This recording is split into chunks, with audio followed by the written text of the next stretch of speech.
اسلمه بچې او داجي ور پرونو ماته ته وی چې شبانه خور دې سخت نه جوړه ده بیماری نور سیوا نشي ډاکټر لی بوزه نه داجي زه خپل خور ډاکټر له نشم بولی او څه مطلب بس داجي هیڅ مطلب پکې نشته خو زه خپل خور ډاکټر له نه بیایم بس ستا د دې خبرې څه مطلب ته شبانه ډاکټر له ولې نه بیایي ګوره داجي زه بخښنه غواړم زما خوله مه سپړه پوه نه شوم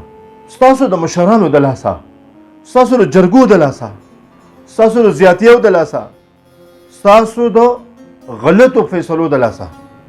نن په تمام علاقه کې یوه زنانه ډاکټره نشته چې خلک وله خپله خور خپله مور خپله لور علاج له بوځي زه خپله خور نارینه ډاکټر له نشم بولی او د دې غټه وجه ستاسو هغه نازیبه او غلطې فیصلې دي ستاسو مشران وایي چې په ماشومانو باندې په جنګو باندې تعلیم مه کوئ چې تعلیم پې نه کوو زه خپله خور څنګه یو نارینه ډاکټر له بوځم داجي زه بیا بخښنه غواړم خو زه به د خپلې خور د بیمارۍ او که زما د خور سره څه وشو د هغې تپوس به زه ستاسو نه کوم د ټولې جرګې نه کوم چې تاسو په ماشومانو باندې تعلیم ولې نه حاصلوئ دا ماشومان خو د سبا ستوري دي کوم دا ماشومان چې تعلیم حاصل کړي د دې د غېږې نه د بچي دپاره یو غټه علمي او تعلیمي درسګاه شروع شي یو تعلیم یافته مور چې خپل ماشوم له څومره تربیت ورکولی شي دومره نارینه نشي ورکولی بیا یوه زنانه چې ډاکټره شي هغه د یوه زنانه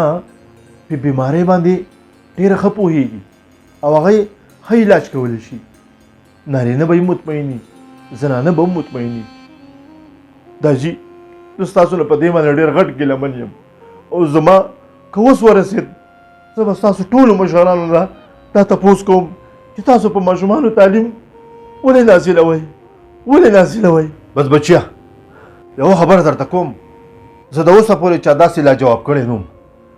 خو ستا دا خبرې بلکل ټیک دي په دې ماشومانو باندې موږ له تعلیم حاصلول پکار دي چې زموږ د زنانو زموږ د لوریانو نسو علاج وغیره هم دي کوي موږ خپلې زنانه نارینه ډاکټر لا ولې بیایو پکار ده چې موږ په خپلو ماشومانو باندې تعلیم حاصل کړو هغوی له دغه هنر ورکړو بس بچیا شته چې څه فیصلې شوي دي یا ټولې غلطې دي هغه رد کوم او سبا د علاقې غټه جرګه راغواړم چې په هغې کې دا فیصله وکړو چې د نن نه پس په زنانو باندې د تعلیم پابندي نه وي زنانه به د دیني تعلیم سره سره دنیایي تعلیم هم حاصلوي چې هغې د سبا دپاره د دې قام د دې ماشومانو خدمت وکړي او بل شبانه چې ده هغه به په ښار کې چېرته یو زنانه ډاکټر وګورو هغې له به یې بوځو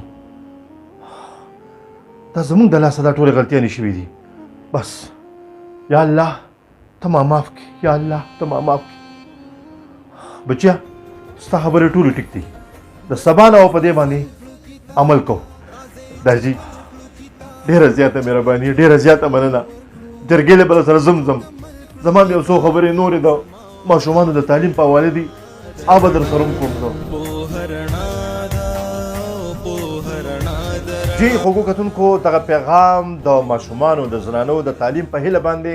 تاسو ته وړاندې کړی شو زه هیله من یم چې موږ به یو شان د دغې ټولو ماشومانو ابیاري مالیاري د علم د لارې د تعلیم د لارې د رڼا د لارې کوو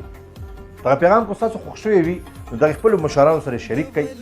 تاسو زموږ د ټولو په شریکه د دغې قام دپاره په عملي توګه کارونه دوام مومي ډېره زیاته مننه